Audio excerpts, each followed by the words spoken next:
उधर यूपी में कोरोना के मामलों में गिरावट जारी है। यूपी में टेस्टिंग तेजी से बढ़ रही है और केस तेजी से घट रहे हैं। सीएम योगी की सख्त मॉनिटरिंग, जमीनी दौरे और 3T फॉर्मूले का असर अब ग्राउंड पर दिख रहा है। पिछले 24 घंटे की बात करें तो कोरोना के 2402 मामले सामने आए, जबकि 158 संक्रमितों की जान गई है।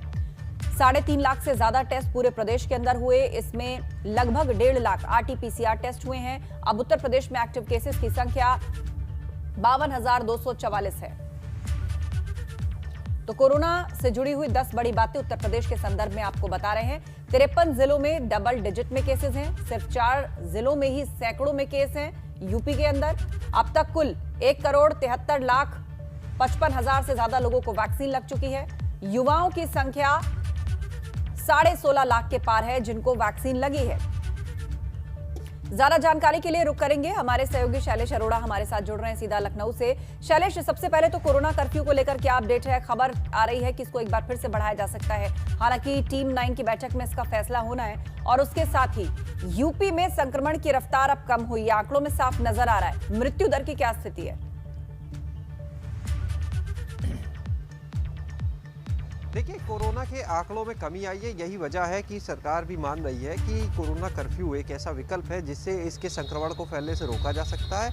और लगातार हमने देखा कि हर हफ्ते एक हफ्ते करके इस संक्रमण को इस कोरोना कर्फ्यू की जो अवधि थी उसको बढ़ाया गया। हर हफ्ते समीक्षा होती है और उसके बाद बढ़ाया जाता है। और हर बार जब भी इसको बढ़ाया गया, मुख्यमंत्री ने बात कही कि कोरोना कर्फ्यू के सकारात्मक परिणाम सामने आ रहे हैं।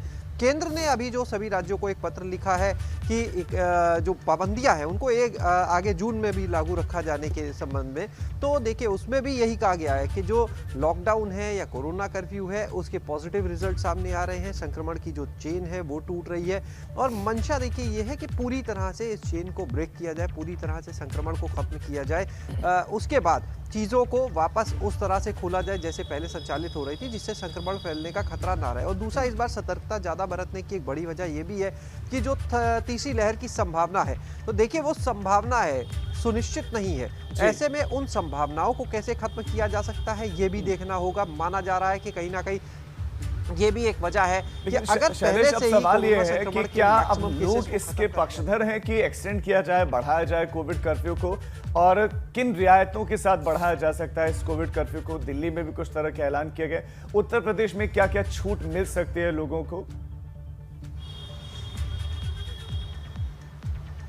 देखिए, 3 चीज़ें इसमें हम बात करेंगे राजीव। पहली चीज़ ये कि जब उत्तर प्रदेश के कंटेक्स्ट में अगर हम बात करते हैं तो यहाँ पर 1 मई से कोरोना कर्फ्यू लागू किया गया, लेकिन जो व्यापारी वर्ग था उसने अपना दुकानें बंद करना, बाजार बंद करना अप्रैल में ही शुरू कर दिया था। उन्होंने कहा था कि कोरोना की चेन को तोड़ने के लिए हमसे ये सहयोग हो सकता है, हम करेंगे।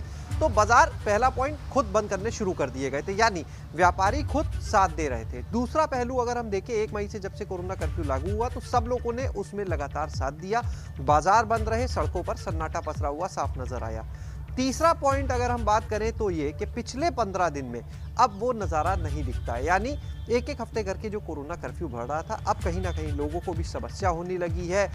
ये आप कह सकते हैं जो दुकानदार हैं, जो बाजार है, 1 महीने से ऊपर हो जाएगा, क्योंकि पहले से उन्होंने खुद बंद किए थे और बाद में कोरोना कर्फ्यू आ गया। तो जो दुकानें बंद है उन लोगों के लिए बड़ी समस्या है व्यापार में। इस वजह से अब कहीं ना कहीं कह सकते हैं कि लोग साथ बिल्कुल संकट है, रोजी रोटी का संकट है, क्योंकि जीवन चलाना भी बहुत ज्यादा आवश्यक है।